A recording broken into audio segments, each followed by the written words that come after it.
was obviously in light of the current events of Ayal, גיל-עד, and Neftalí.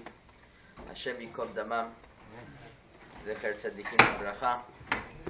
And it's an opportunity of all of Kollel Yisrael to get together in Achdut with the Koach HaTefilah. But as Naftali's mother said, we're not balabatim on Hashem. We don't run Hashem. Whatever Hashem does, Hashem has his reasons why he does. And that gave us a tremendous lesson in Emunah. And alas, yesterday, their holy bodies were found. There's a tremendous Avel on the Kollel Yisrael. And as we are speaking now, the Levaya is happening. So it's only appropriate that we dedicate this Shiur, the Iluy Nishmatam, as many things that were done in the past 18 days were obviously Iluy Nishmatam as well, and they have a tremendous zichut in the Olam Ha'emet, and we wish their parents a very strong comfort, that they should be comforted. B'toch shar av l'Tzion Yerushalayim, amen. So with that, we will hear a shiur on Pidyon Shvuyim from Rabbi Messod Azoulay. Thank you very much for coming across the border and visiting us. It's also Canada Day by you guys. So there you go. So it's all so that way we're able to hear Divrei Torah, a wonderful sugya from a future leader of community. Baruch Hashem, Rabbi Azoulay is doing a lot up north, and we're very happy to have him with us today. Thank you, Rabbi Lohar, for the warm introduction and for the invitation. Thank you very much. As the Rosh Kollel mentioned, it's the news that we didn't want to hear. Unfortunately, we heard yesterday. And Bezrat Hashem, may this Shiur, Iluy Nishmatam, and we soon see Mashiach and Chiyat HaMetim. We can really bring them back home and all of our loved ones. Amen. Okay, so we're going to talk about the sugya of Pidyon Shvuyim and how much do we offer? How far can we go when it comes to bringing someone back from captivity? So let's start. So as we see on the first page over here, Batar Davchet, Pidyon Shvuyim is a mitzvah rabbah, a great mitzvah. The Gemara at the time was looking for what's considered a great mitzvah. Pidyon Shvuyim. Shulchan Aruch in Siman Reish Nun Bet Sif Gimel, it's on the last page. Every moment that kol rega shemeacher liftot shvuyim, hecha de'efshar la'aktim, havekilu shofech damim. Every moment that a person, that those that are available, those that are able to bring back the shvuyim, if they wait even for a moment, when they're gonna go, okay, I'll just go take a coffee break before we go and get them out. If you're waiting, then it's as if you're shofech damim, just to show how severe and how important this mitzvah Pidyon Shvuyim is. The Gemara Gitin Daf Mem He tells us though that it's as we just mentioned, so important to take them out of captivity. But the Mishnah tells us, "En podin tashvuyim yoter yeter al keded men." We don't. There's a certain value that each person has, and each person in captivity. But you can't go over that value. Let's say it's $1 million, talking money terms. You can't go over that amount. Says the Mishnah, "Mipnei tikun ha'olam." Because so that things we're going to explain. There's two reasons why the Gemara tells us. There's two reasons why. What's the svara for why you can't go? Why can't I go above and beyond? I'll give $10 million. I'll free 1,000 terrorists, which we'll talk about soon. Why can't I go over the amount? Tells the Gemara two reasons. Reason number one is duchka de tzibura, that if it's going to be too much money, and the money is going to fall on the tzibur, on the kahal, it'll be too much for them to handle.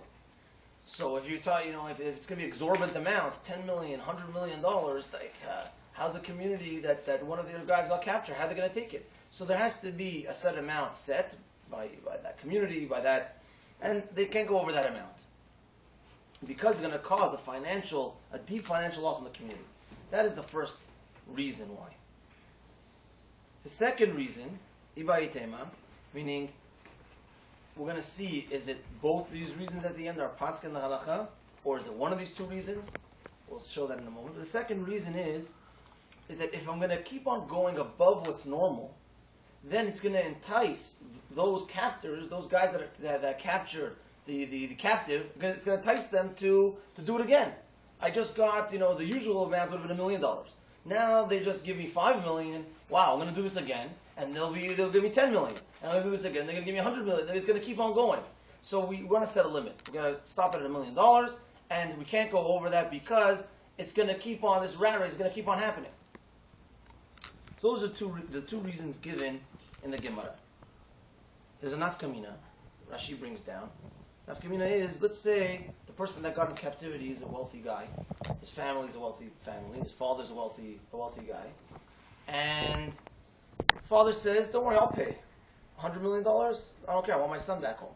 So, therefore, it's not falling on the tzibur's head. It's not falling on the tzibur. So maybe then we could still let him free because the family's going to pay. We'll say no, because of the second reason, that the captors are still going to capture again so that they can get more and more and more money. So it doesn't matter if the family's rich. Because of the second reason, you can't let him go over that limit. So that's the nafkamina between two reasons. Now, so are these two reasons, which one of these two is the one that we're posek lahalacha? Which one of these two reasons? The Rosh, from the Gemara, it's not apparent. It just tells us these two reasons. It's not apparent which one the Gemara paskins like. The Gemara, the Rosh and other Rishonim, they say it's ibai deloy pshita. It's a question that the Gemara doesn't. They leave it hanging. So it could be both. It could be sometimes use this one, sometimes use that one. But the general psak, the Rambam, the Rif, the Tur, the Shulchan Aruch and Seif Dalid, is we paskin the second reason. The lo ligribu v'laitu, that we don't want them to keep on. They're going to give more, then they're going to keep on going and keep on going. That's the reason. That's why that's the psak of why we don't go over the amount. Okay. There's a story though, a maaseh that happened, Gitin Nunchet, it's the third page over here, that throws this a little bit out of balance. What happens is, there was a story, Maaseh Rabbi Yehoshua ben Hananiah. Rabbi Yehoshua, he went to a big place, a big city in Rome, and they told him that there's a child that's in captivity. And he's a good-looking child, etc. And he went to the outside of the jail, and basically he spoke to him in Pesukim, and he realized that this child could be a potential Talmid Chacham. So he said, I'm not moving from here until I give them any amount that they ask for, I'm going to give them to get this child out. And that's what happened. He didn't leave from there until he was podem with a lot of money, more than what's usual. Gave him a lot of money to get this kid out. And actually he was right. It wasn't a long time until this little child became a Moreh Rabbi Yisrael. Who was it? Rabbi Yishmael ben Elisha. That's who this little child became, this Talmid Chacham, Rabbi Yishmael ben Elisha. So Rabbi Yehoshua was right. He saw that this kid was going to be a Talmid Chacham. He said, I don't care, I'm going all the way, and I'm giving him more than the amount. So the question here is, how was Rabbi Yehoshua allowed to do this? There was this the Mishnah we just said, that, so the first thing is first, that it's a great mitzvah to be podeh Shvuyim. Super big mitzvah. But we have a rule. We can't go over the amount.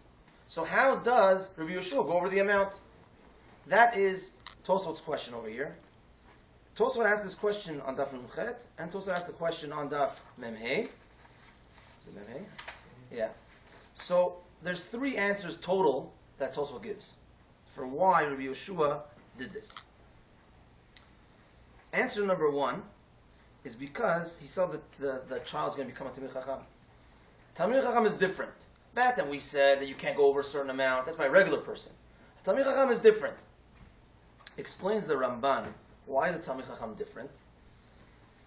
says because even if you're going to say it's ducha de tzibura, or even if you're going to say it's they're going to keep on going and keep on wanting to get more and more money, Talmid Chacham is different. The Raman says this lashon that we have a lot of regular Jews. Talmid Chachamim, they're the continuation of Jewry. I heard this once by Abri Milah Rabbi Atiyas Shlita. He said, I gave a bracha to the baby. He said, Bezrat Hashem, you become a Talmid Chacham. He says, we have a lot of Amei Aratzot already. Be a Talmid Chacham. We want more and more of those, yeah? So, as we say, that they're very, very precious. So therefore, they're above and beyond. And Rabbi Yeshua took it a step further, which is inside this, in this Geder, that even if you see a child that's on his way to become a Talmid Chacham, that's considered as well, and you could go above and beyond.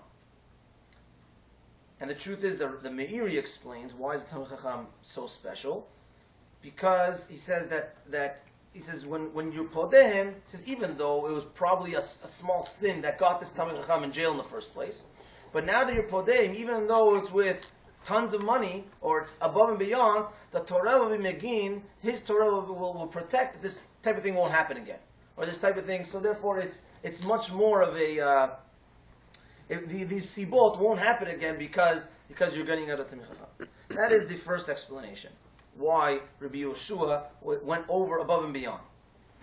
Second explanation is as follows. It says Tosfot, B'shat HaChurban, what happened was that this Maaseh happened at the time of the Churban HaBayit. So at the time of the Churban HaBayit, everybody was the Beit HaMikdash was destroyed. You can imagine the Jewish situation at the time, and they were taken over. They were basically like all in captivity. We were all able to be captured like nothing. The Beit HaMikdash was destroyed, and so there's no more svara of the lo libru v'velaitu. They're not that the guy's going to capture. You're going to pay him a lot of money. Then you're going to go again and capture and again and capture. We were not in a situation of anything. So therefore, okay, they captured this guy. He paid tons of money. We should pay tons of money for this kid. Okay, but tomorrow we're not going to say that they're going to go again and capture more because everybody was basically captured ve'omer. They were already there, ready to. They were already. The Beit HaMikdash wasn't destroyed, and the situation was dire. So the svara wasn't applicable, and that's the svara we paskin, right? So therefore, because the svara wasn't applicable, you could go over and above the amount. That's the second explanation of Tosfot. The third explanation of Tosfot is because there was sakanat nefashot for this child.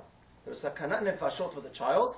He saw that he would have been killed, or he would have sakanat nefashot for the child. Sakanat nefashot, you podeh even more than the set amount. The set amount is $1 million. But, you see there's a case of sakanat nefashot over here, we go above and beyond. That is Tosfot's third tirutz. Okay.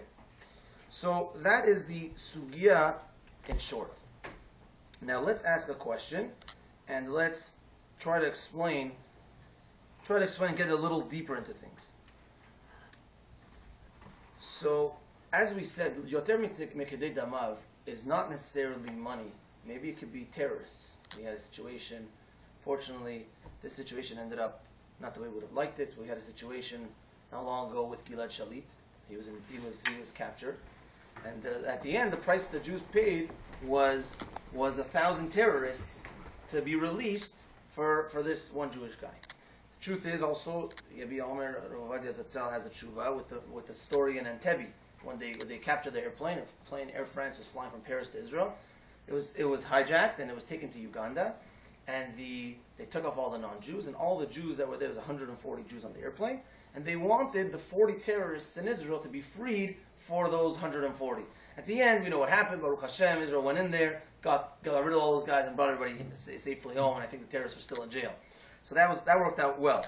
But are you allowed to give 1,000 terrorists for one Jew? Isn't that over the amount? So there's two parts. They're not worth so much. They're not worth so much. Yeah.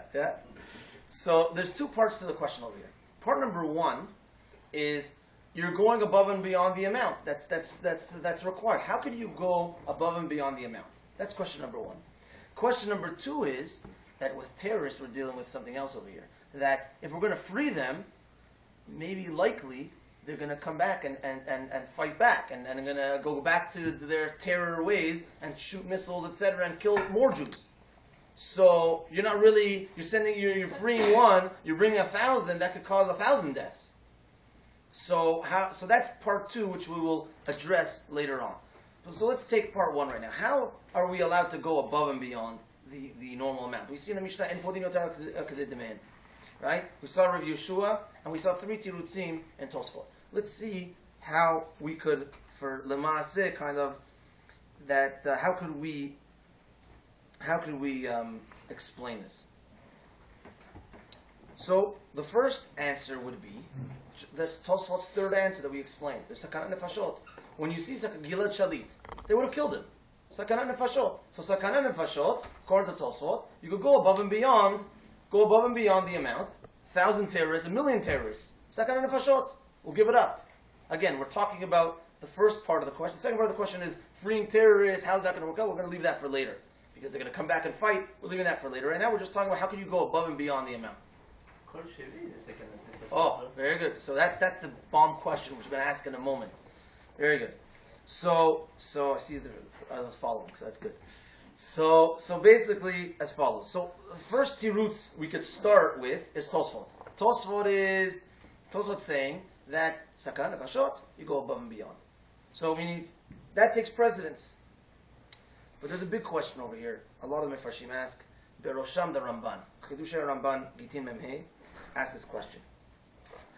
That Gemara that we said that it's a mitzvah rabbah, the Gemara on Davchet, on Bava Batra, that it's a mitzvah rabbah to be podeh anybody in captivity. Why is it such a mitzvah rabbah? It says over there that a person in captivity, the kulu itnube, it has all of the facets of the worst scenarios. It could happen to someone that's captured. They could use him. They could kill him. Whatever they want to do to this guy, they have the ability to do. Included in that is killing. They could kill him. Right? That's what Rashi says straight out.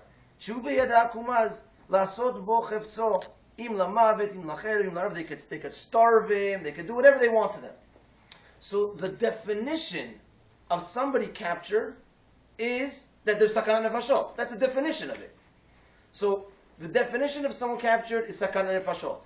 And then we have a Mishnah, and Pidyon yoter kedei demain. You don't go above and beyond. So that means, right, so therefore the Ramban says Tosfot's answer is not, it's against the Mishnah. He knocks out Tosfot and he says there's nothing to talk about. Because the definition of a Shevi, of someone that's captured, is that there's Sakanat Nefashot over here. That's the definition. So, and we also have another Mishnah that says, En Pidyon yoter kedei demain. You can't go above $1 million. So that's talking about a guy in Sakanat Nefashot. So Tosfot's answer says the Ramban is not good. And that's it. You don't go over the amount. Because that's what the Mishnah is talking about. That's what we're talking about over here. So that is a huge question on how can we go over the amount. Because a Shevi, a person in captivity, the definition is Sakanat Nefashot. So if the definition is Sakanat Nefashot, then how can you go above $1 million? How can you go above 1 terrorist or 5 terrorists, whatever the amount is? 1,000 terrorists, that's way above the amount. So how can you do this? That is the bomb question over here from the Ramban. The truth is, in addition to this question, there's a Pitchet Tshuva over here, on Dalet, Sivkan Dalet and Hey. Look, I forgot to underline it, but that's, if you would have time, if you don't have time later, to look at it on the last page. He brings a sefer, the Yad Eliyahu, that asks, he's mosif to the question as follows. He says that this answer of Tosfot, of Sakanat Nefashot, is doche, is only on the tzad of duchka de tzibura. Meaning, only if you hold that the reason why we don't go above and beyond is because it's gonna be a very, very hard for the kahal. That's only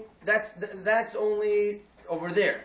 When there's dukkha de tzibura, that's when we say that what's it called? That's when Tosfot says his answer that Sakanat Nefashot we go above dukkha de tzibura. But when we're talking about the loligrivu, meaning I'm going to steal the guy, and then I'm going to free him for 5 million. Next time I'm going to free him for 10 million. He's going to keep on rolling.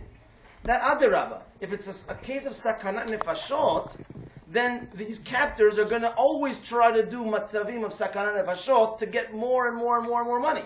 So Sakanat Nefashot puts fuel to the fire of this reason of the loligrivu. Meaning, the loligrivu is that they're going to capture, and our standard's $1 million. I don't care. Standard's $1 million. Give me $5 million. At the end, they're going to say, okay, we're going to give you $5 million if you keep on giving more. So then it's going to entice them to do more.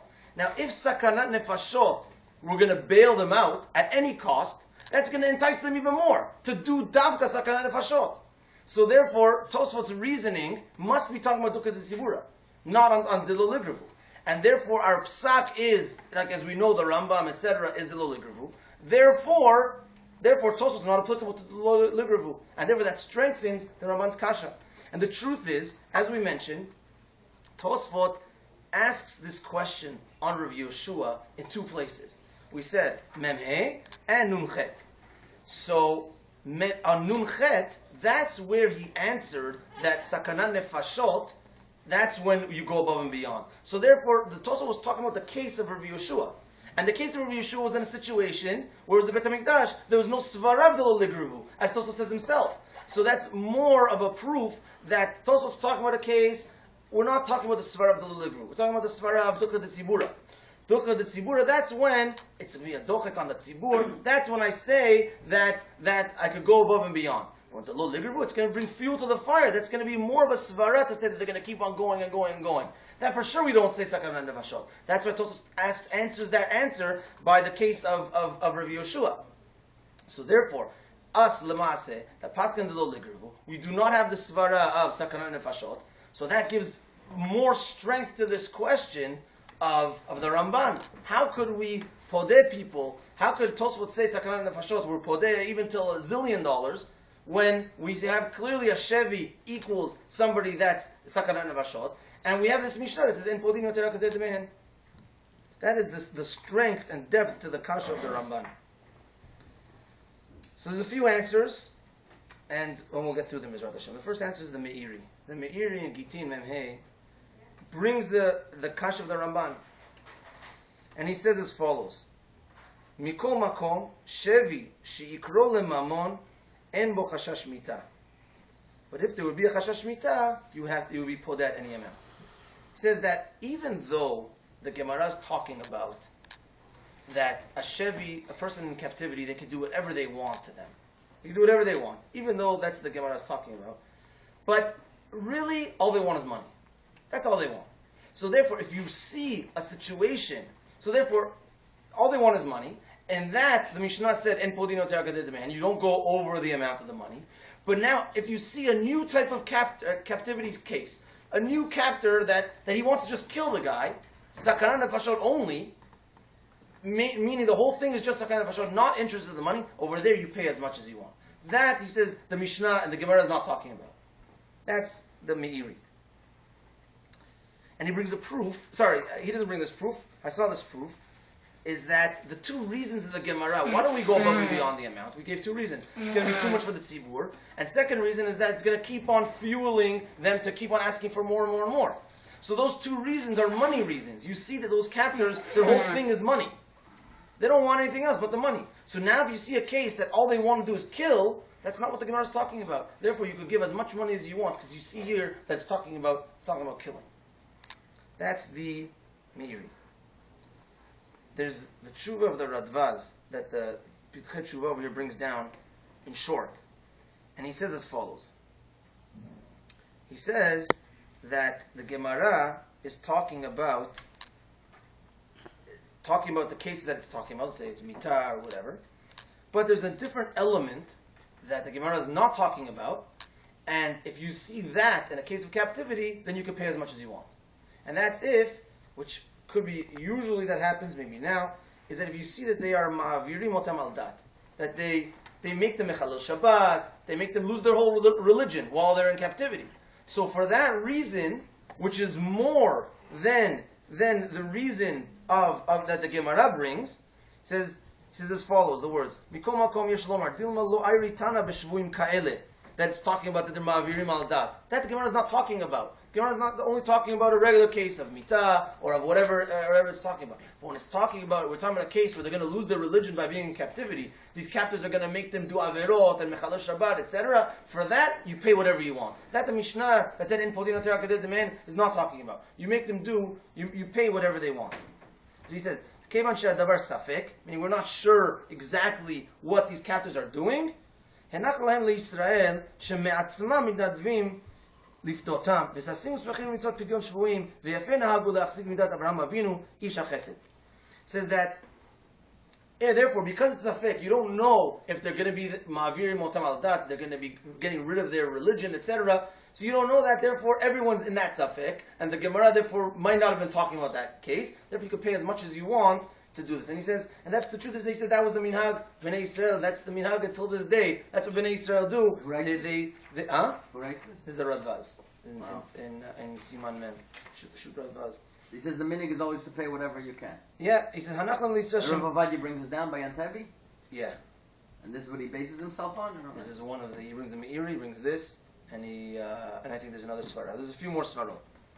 So, and he says also that because they're doing it me'atzmam, they're doing it on their own, so it's not like we're forcing them or whatever, so they want to do this. Bnei Israel wants to do this, so there's no dukkha for sure.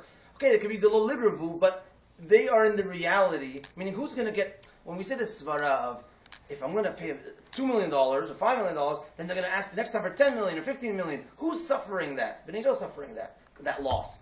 But if Bnei Israel wants to do it, they're doing me'atzmam, they want to do it on their own, so that can be real. Let them do whatever they want if they want to be podeh this guy. It seems like that's another reason to go above and beyond. Maybe Omer brings a nice svara. I saw this somewhere else as well, but I think Chacham Ovadia brings this svara. He says as follows. He says, unfortunately, with these Arabs, Yimach Shemam, there's no svara of Delol. Meaning, if I capture a guy and I give him 1,000 terrorists, it's not going to entice them to go more and to now capture more, whatever. Why? Unfortunately, they're always at the top level of getting more people and abducting people. It's not like I'm going to abduct this kid and then it's going to like a snowball effect. That's what we're talking about the whole time. He says, no, the snowball is already the biggest snowball that could be, and that's what they're always at. They're always at the 100% of trying to abduct people, try to kill people, etc. So therefore, there's no deloligravu. Therefore, there's no thing of it's going to keep on rolling. So therefore, if there's no deloligravu, then you can pay as much as you want. Similar to Shat Kurban. Of what? Shat Kurban. Yeah, there's no ligravu at that time. Yeah. No, but that is because everybody's omed and ready to be captured because there's no Bet HaMikdash and things. It doesn't affect it. Yeah, it doesn't affect the reason. Yeah, right. So, yeah, it's also rayon, but it's a different svarot, different situation. From a different angle, but it's the same. Yeah, right. From a different angle, that the lulav was not applicable, but over here it is saying a very, very deep, interesting svara that they're already at the top level of abducting and killing, etc. So it's not going to entice them anymore. Now I got a guy, I got 1,000 terrorists, I got 2,000. They're already at the top level of inciting. Therefore, pay as much as you want because they're at that level. Unbelievable svara. And there's another svara of Chilul Hashem, meaning if, let's say, the world sees that there's a Chilul Hashem involved, what, the Jews didn't podeh this guy, they're just asking for 50 terrorists, and then usually they should, okay, I know the value is only one terrorist, 1-to-1, but if the world sees it as a Chilul Hashem, that the Jews aren't taking care of their brothers, that could be enough of a reason to go above and beyond. Rav Chaim Kanievsky Shlita in Derech Emunah says that's the minhag, so the Marshal says that's the minhag bizmanenu, the minhag is to go above and beyond. That's the minhag, wow. And we should continue doing that. But now we face the second question.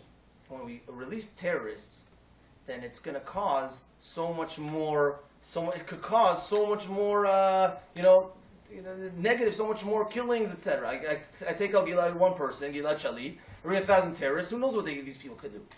So how are we allowed to go for terrorists? With money. It's just money. Give them tons of money. But over here, how could we let these guys go? And as we know, there's a halacha as follows. If, let's say, a person comes to Reuven and Shimon, and he tells Reuven, I'm going to kill you. But if you kill Shimon, I won't kill you. So one of the two of you are going to die. I'm giving you the option.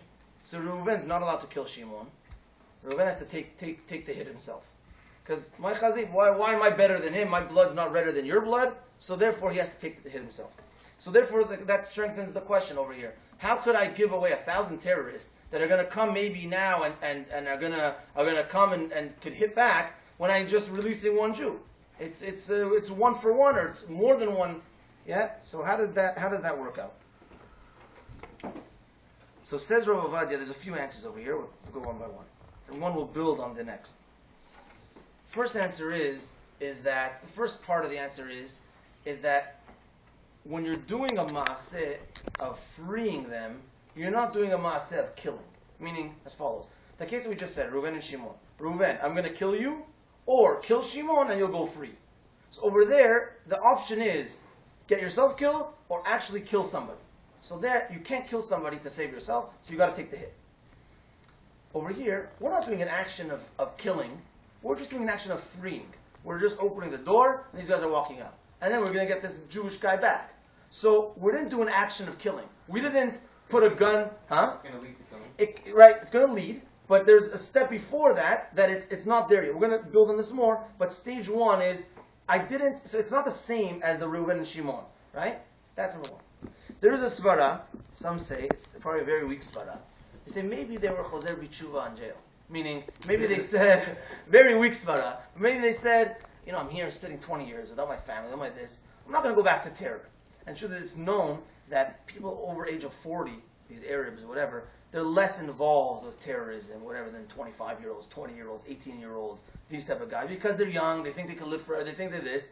That's also part of the reason why Israeli soldiers are 18. Okay, they're young and this, but they're also young and kind of stupid that put them on the front lines, give them guns and let them, you know what I mean? But the 40-year-olds, they say, like some of these guys that need permits to come into Israel for whatever, for working, for whatever reasons, if they're over a certain age, over 40 or so, they usually have an easier time because they know they've been around for 40 years, they didn't get killed or are not in jail yet, so they're probably okay, right? So maybe these guys, if they're sitting in jail, there's a small svara to say, maybe after sitting in jail for a while, they're not going to necessarily go back to terror so fast. Okay, a small thing. I think one of the main answers is in safek motzi midei vadai. We have over here a safek and we have a vadai. We have a vadai that if we leave גיל-עד shalit in jail, if we leave somebody that's captured in their jails, in their hands, vadai the guy will get killed.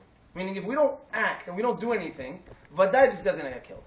But there's a safek, that means if I take these terrorists out of jail, it's only a safek that they're going to cause damage later on. Maybe they'll want to cause damage, but they might not get anything done. Maybe the chayalim, the Kadosh Baruch Hu's protection, are going to make everything okay. Maybe they won't come to fruition to kill anybody. Safek. It's not 100%.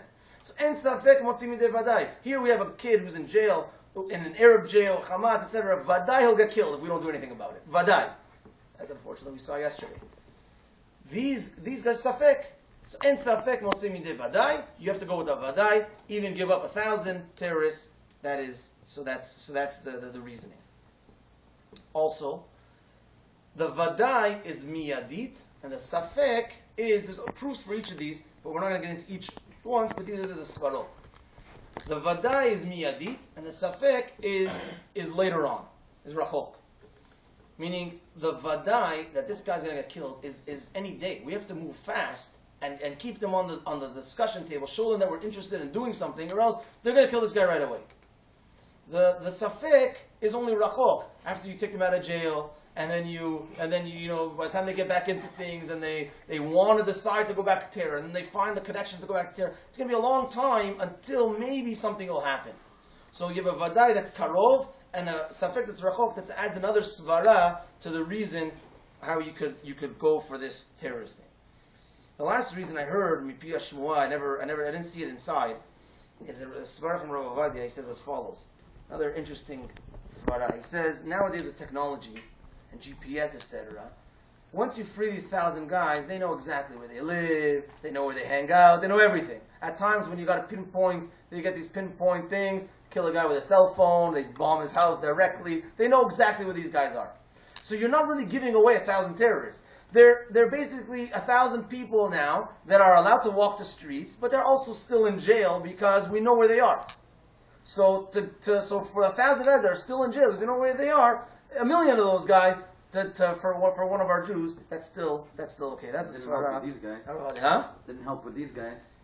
Didn't help with these guys. They knew exactly where they were, and they still It didn't help with these guys. Yeah. Really? These are the svarot that. They knew afterwards. These are the svarot. Was that the reason why he allowed for גיל-עד shalit to be free? It seems like swap? it. So I mean, I don't think there's a tshuva. So our name גיל-עד shalit would have never been free. That was the whole thing. They needed a majority in the Knesset to approve it. And And the then- come about this psak for the 1,000 for the swap. And yeah, Whatever I know- we definitely know that Rav Ovadia was very happy with this. Yeah. Very happy. I don't think there's a tshuva that he wrote about this situation, but the tshuva is by Antebi. And this and by the situation of Antebi, you see also what's amazing is that Rav Ovadia wrote that tshuva as things were happening. Yeah. And like he right away when you heard the story, he was writing the tshuva because you see that he says, and there was only this much time left. And at the end, he writes, and Baruch Hashem, they came to tell me that the Jews went in and they saved him. Like as he writes at the end, like it's happening like right now. It's amazing that right away. It's not like, oh, this story happened. Let's write what would theoretically be the thing. No, right there, was in every situation writing. Oh, but there was So- another shayla, right? Huh? Are you allowed to put yourself in sakana to save the other people? What you're saying for the soldiers to go in or whatever. Oh, yeah, that's a different thing. The story goes that in the middle of the night, Rav Zolti, I think it was Rabin who was in charge of Entebbe, came Yeah, with. he came.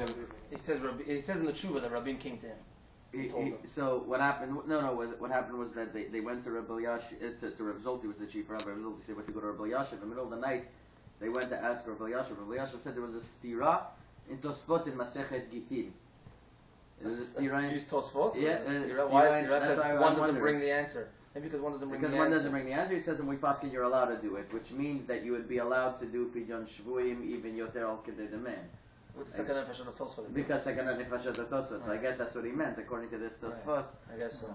Yoter Midemen. But according to Pischei Tshuva, what comes out? According to Pischei Tshuva. So yeah, so he's in favor. In favor. He's in favor also. I was going to say, also when they came back to 1,000 terrorists, you remember like probably 90% of them were like the followers, the ones who did the terrorist act.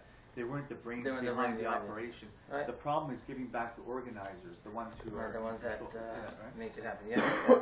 Well, definitely with this that we just mentioned, Ovadia Paskas in the case of Antebi, that it would have been allowed to release those terrorists for those people with all these svarot. So that concludes this point of the issue. Now let's ask a question regarding a regular jail situation. A guy goes to jail for whatever it is. Is there mitzvah over there, Pidyon Shvuyim or not? So, as follows. I heard Hashem Rav Asher Weiss, shlita. He says as follows, that if it's a jail that they're going to treat you like, these third world country jails, that you could get killed or you could whatever, then those type of jails, yes, it's Pidyon Shvuyim, to get a person out of there. And for sure, if they know that you're Jewish and they're going to cause more things to you because you're Jewish, that's Pidyon Shvuyim. It's a mitzvah Pidyon Shvuyim. But if it's a regular white-collar crime or a jail like in Canada, America, that you're not, when you're in jail, you're not going to die in there or whatever. You can die of old age, but you're not going to get, it's not death, you're there in captivity, you have a TV, you have food, you have whatever, right? You're just in jail. So over there's no mitzvah of Pidyon Shvuyim. This could be a mitzvah of chesed, but at the end, you have to look at every situation. You know what I mean? I don't think it's a mitzvah of chesed. A guy that killed, he's in jail, to get him out of there, to try whatever you can. You know what I mean? If a guy is in jail because something whatever, so there's a mitzvah of chesed that you can get him out early. But the mitzvah of Pidyon Shvuyim in a regular jail, it's not the mitzvah of Pidyon Shvuyim. Yeah, אבל הוא לא יהיה בjail that they're gonna kill him there.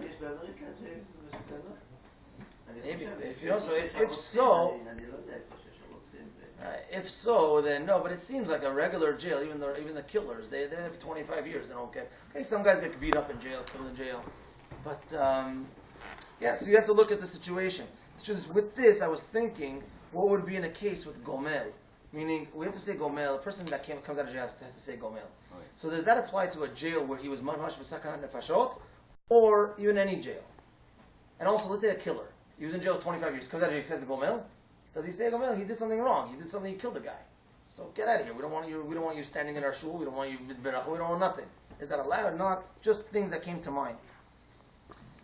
We'll end off with the maaseh with the Maharam Rothenburg. This will be a famous maaseh. The Maharam Rothenburg is follows. Maharam Rothenburg was the Rebbe of the Rosh, one of the Rishonim, and the story goes. The story is brought down. Hashem Agdolim brought down Seder Adorot, Maharshal.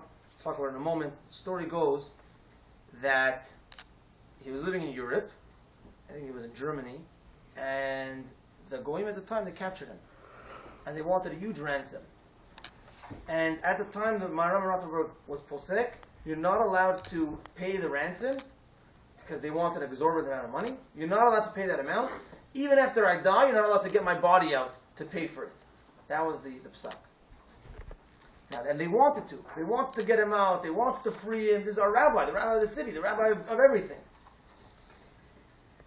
So the Marshal asks the question here in Gitin Memhei, why didn't he let them free him? First of all, he knows he's a Talmid Chacham, even though he's an Anav and everything. But he knows he's a Talmid Chacham, and we know Talmid Chacham is above and beyond. So also, this is unbelievable. The Marshal adds in there. Look at the Bitul Torah, his own Bitul Torah. That I'm sure he was Mevatel Torah there. That he didn't have Svarim, he didn't have anything there, and he was there. It seems like for a few years. So for his own Bitul Torah, let them pay to get him out. Marshal says that it must be that the Svara of the Maharam Rottenberg was as follows: that he said, if they're going to pay an exorbitant amount for a Talmid Chacham, then the Goyim are going to know the value of the Talmid Chacham. What's going to happen is they're going to pay $5 million. Then they're going to go get another Talmid Chacham again. They're going to pay $10 million. They're going to get another Talmid Chacham. It's going to keep on going until the Talmid Chacham will be in jail and there won't be any money left to be poded. And then all of Torah will get forgotten because all the teachers, all the Rabbani will be in jail. That was the Maharam Mirottenberg Svara, and therefore he said, I'm staying in jail, and you're not going to pay any money, because the Goyim at the end of the day, they want the money.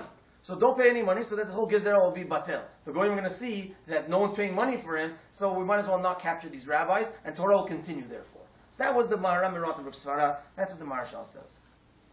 Story goes that unfortunately he passed away in jail. And says that he wasn't buried, he wasn't freed from there, from Iyar till Adar. Passed away in Iyar. It's about 9 months. It was at the end of Iyar till the beginning of Adar. 9 months he was there, and he passed away in jail. Until what happened? Until there's a maaseh. There's a person. His name was Alexander Bar Shlomo, a rich guy, and he was paid the big money to get the body of the Maharam Rottenberg out and to bury him. That night, this person Alexander had a dream.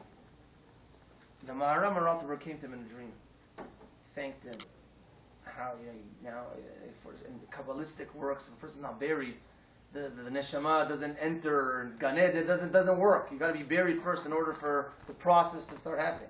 He says, you freed me. You let things work out. The Maharam Rottenberg gave him 2 options. He says, I want to thank you so much. I want to thank you, and the way I want to thank you is in 2 ways. One of 2 ways. Either, from now, for all the generations, you, your children, your grandchildren, your great-grandchildren, everybody is going to live long lives, arichut yamim, and wealthy.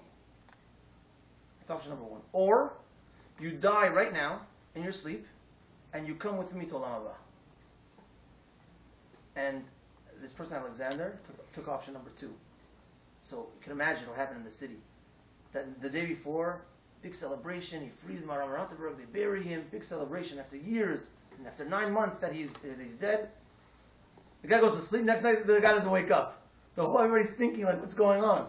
Seder Hadarot says that this person Alexander came to the other rabbi of the city in a dream to tell him the dream that he had with the Maharam Rottenberg. That's how we know what happened, right? I heard from Rav Shlomo Brevda, Zecher Tzaddik V'Bracha. He gave us a Shiur before Rosh Hashanah a few years ago. Huh? The Maharam Rottenberg? It's in Paris. And Alexander is buried behind. Not Paris, it's in France somewhere, no? in Germany. In Worms? Wow, Rashi's buried there also? Yeah, Rashi's buried in. But they don't have his kever. But they have the Maharam Rottenberg's kever. And right beside it is this guy, Alexander Bar Shlomo. I don't remember his name, But yeah, Mamash there, Adayom Hazeh. Wow, I would love to go there. Chazak Baruch for that. So Rav Shlomo Brevda Zecher Tzaddik V'Bracha said, this is right before Rosh Hashanah. So he said, you see from this story, he told us this whole story. If anybody knows how he speaks for hours and hours, and we were there for like 4 hours, and at the end, he told us the story. It must have taken him. I told the story in 5-7 minutes. It took him maybe half an hour to say the story. And it was such a description. And he said, you see from over your point, sometimes a person can do a maaseh in their life, one maaseh, but it's a big, huge maaseh, and it could get them to a high place in Olam Haba. It says that he was beside him in Olam Haba. You can imagine all the Rishonim, the Rambam, the Rif, the Rosh, Maram Rothenberg, a little basement apartment. Maram Rothenberg is this guy who should have been much lower, right? So you see over here sometimes one maaseh that we do, one big maaseh, and the truth is every maaseh that we do. We don't scharan, shematan scharan shel mitzvot. So every maaseh, and that's what we should try living. Every maaseh that we do should have the right kavanot, and especially if we're able to be zochet to do a big maaseh, we should try taking advantage of it. Yisrael Hashem, through our maasim tovim, through the mitzvot, through the Torah that we learn, we should soon see these three boys back and see all of our loved ones, Tchiyat HaMetim, and the Biyad Kolat Tzedek, Amen. Amen. Chazak u'baruch.